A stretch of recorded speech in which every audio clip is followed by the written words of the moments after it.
If you're just joining us, this is the second in a series of discussions about the structure and function of the urinary system taken from the Human Anatomy and Physiology text by Marieb, published by Pearson, Benjamin, Cummings. We've been talking about the anatomical structure of the simplest functional unit of the kidney called the nephron.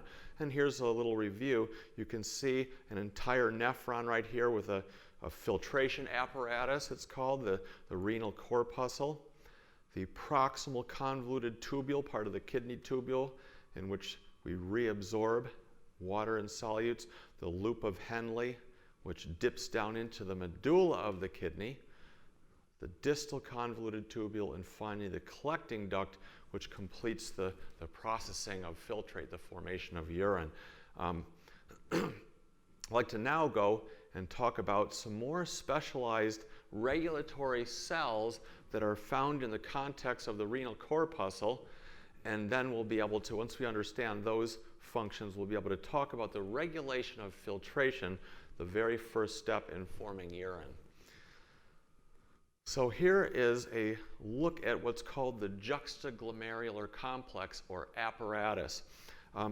We can see some familiar components. We see the glomerulus, the web of capillaries that arises from the afferent arteriole, blood coming into the glomerulus, web of capillaries, and the efferent arteriole carrying blood out to the peritubular capillary or the vasa recta. The capsule, the Bowman's capsule, this epithelial cup that captures the filtrate from these capillaries and transfers it into the renal tubule, from whence it travels all throughout the cortex, down into the medulla and back, and finally down through the medulla to form urine. So now we can see some additional things that we haven't talked about before.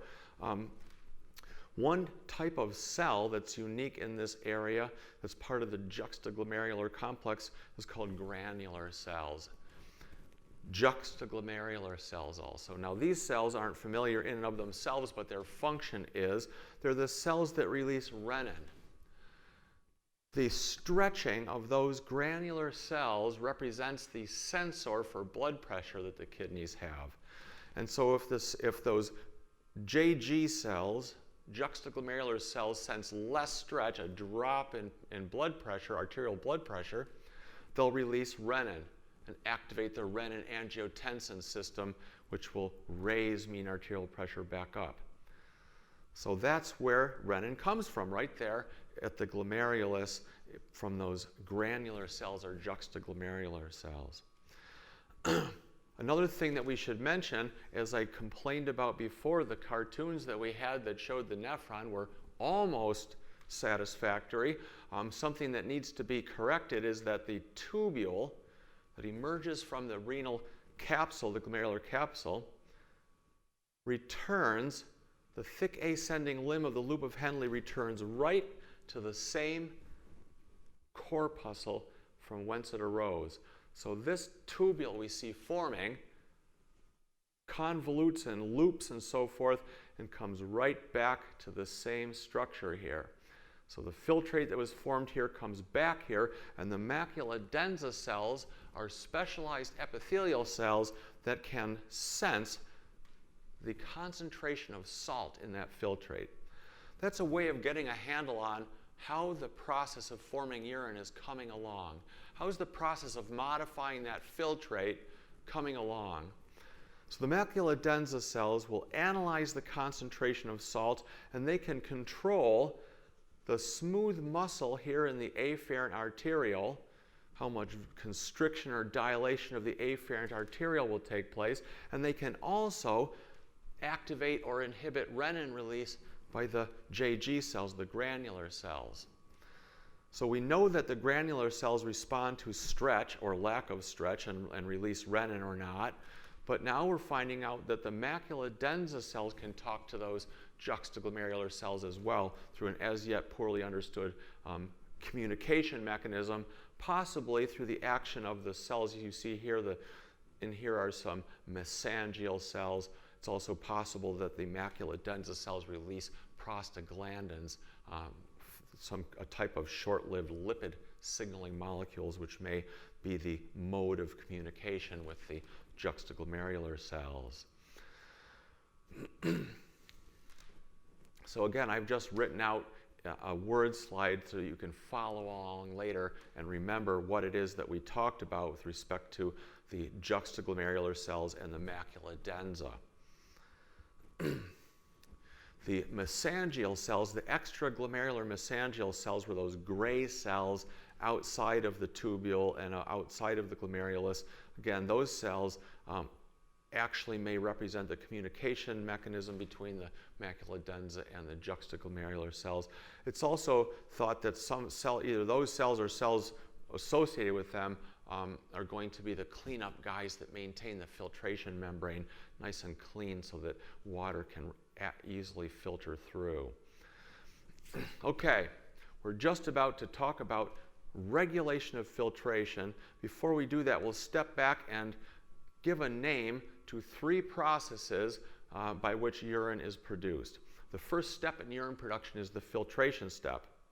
So that filtration of water, not diffusion, but bulk flow of water through the wall of those glomerular capillaries with water and solutes, is the filtration step. Then there's tubular reabsorption. Every part of the nephron reabsorbs water and some other specific components, and we'll talk about that. We'll talk about every part of the nephron in that regard. And there's also a process called tubular secretion. Secretion is the transport of any solute into the filtrate, across the wall of the tubule into the filtrate after the filtration step itself. If any substance is added to the filtrate after the filtration step, that's called secretion. And it's important to dwell on this for a moment because we've been using the word secretion for a long, long time to mean the release of a cell or a population of cells of some product that they synthesize, such as a hormone. An endocrine cell may secrete a hormone. That's not what we're talking about here. Secretion in the kidneys has its own unique definition, and we need to keep that in mind at all times. So secretion means transporting some solute into the filtrate by some cells of the tubule, the renal tubule, in order to modify the properties of urine, and also, more importantly, to control the composition of the blood plasma and the body fluids. So those are the 3 steps, and when we're completing those 3 steps, we will have produced some urine. And here's a little, just a cartoon representation of the filtration step. Here's the glomerulus, the Bowman's capsule.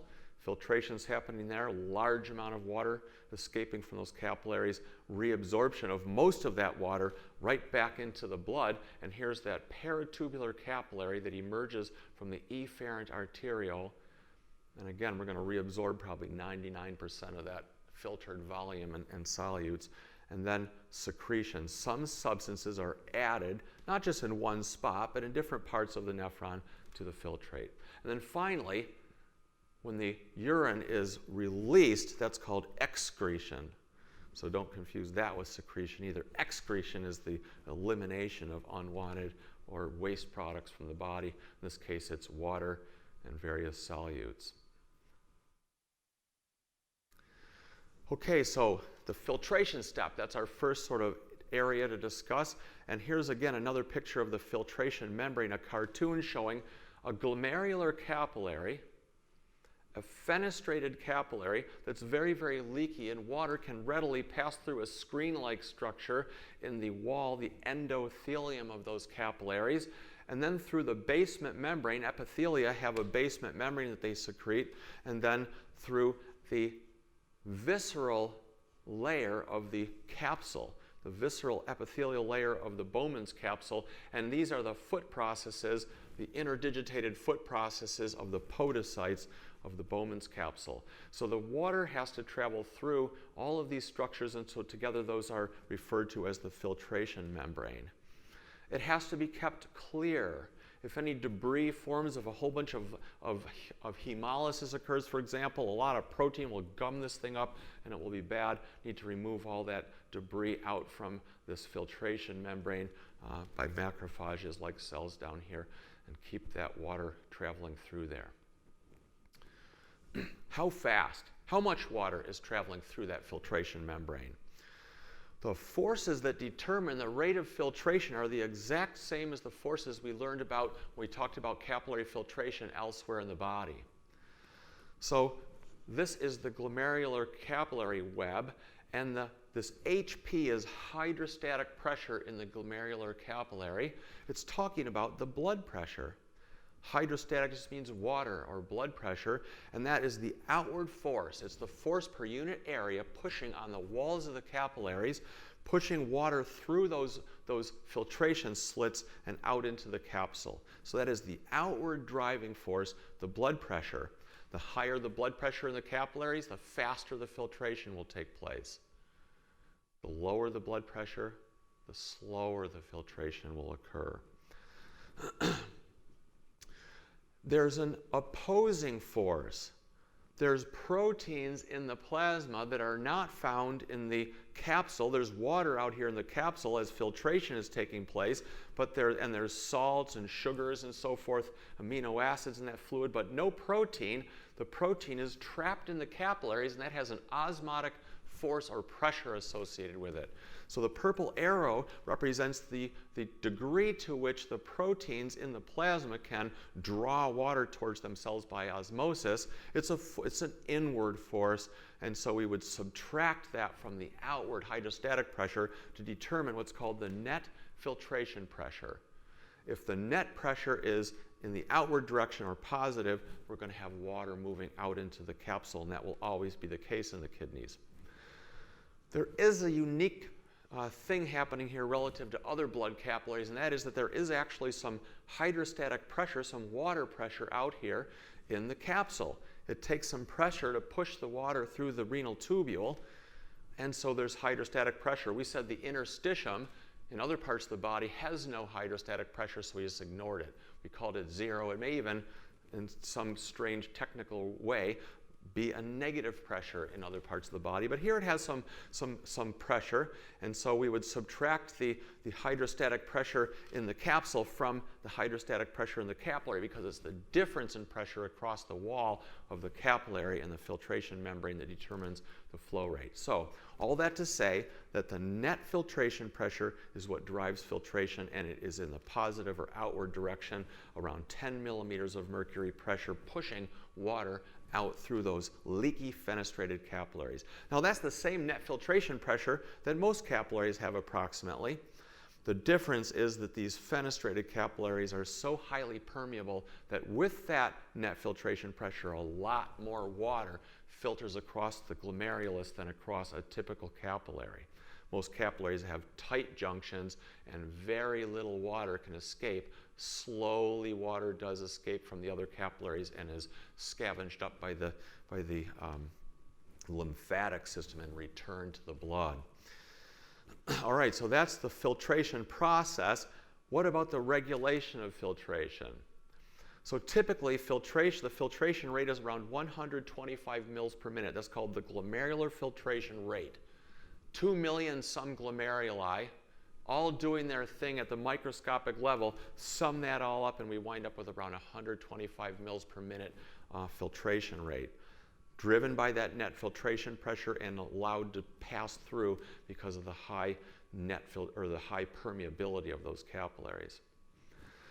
Now, how can we regulate that filtration rate? Well, here are two relatively innocuous looking statements, but they're very, very powerful and important. Since it's the hydrostatic pressure in the capillaries that drives the filtration, that's the thing that we can vary or modify to control filtration rate. If we constrict the afferent arteriole of the glomerulus, the blood pressure is coming from upstream. If we squinch down the afferent arteriole, the glomerulus is going to experience a drop in hydrostatic pressure and will have a lower filtration rate. So if we go back to this picture, imagine constricting that afferent arteriole here so that the blood pressure that's pushing its way in from the artery side can't reach the glomerular capillaries. The hydrostatic pressure is going to go down. This arrow is going to get smaller, and the net filtration pressure is going to go down, and filtration rate will go down. urine formation will go down. The rate of urine production in mils per minute will go down. If we constrict the efferent arteriole, right, we have this unique situation where there's a muscular resistance vessel after the glomerular capillaries. If we constrict the efferent arteriole, this one out here, you can imagine if we squitch that one down, we're going to trap the blood in the glomerulus. Pressure is pushing blood into the glomerular capillaries, and now it's having a harder time getting out. The hydrostatic pressure is going to rise in the glomerular capillaries, and the filtration rate is going to go up. So that's how we can manage the filtration rate.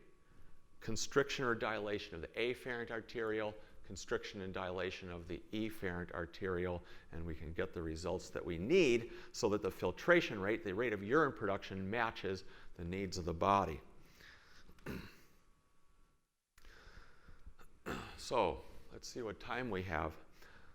Let us stop there, and we'll pick up the next time and actually talk about the reflexive mechanisms, the autoregulatory mechanisms, and then some external mechanisms that are going to allow us to control filtration rate. There's some built-in, intrinsic or built-in mechanisms to control glomerular filtration rate, and there's some extrinsic or external factors that can affect filtration rate, namely the activity of the sympathetic nervous system. So we'll take a look at the regulation of glomerular filtration rate in the next section.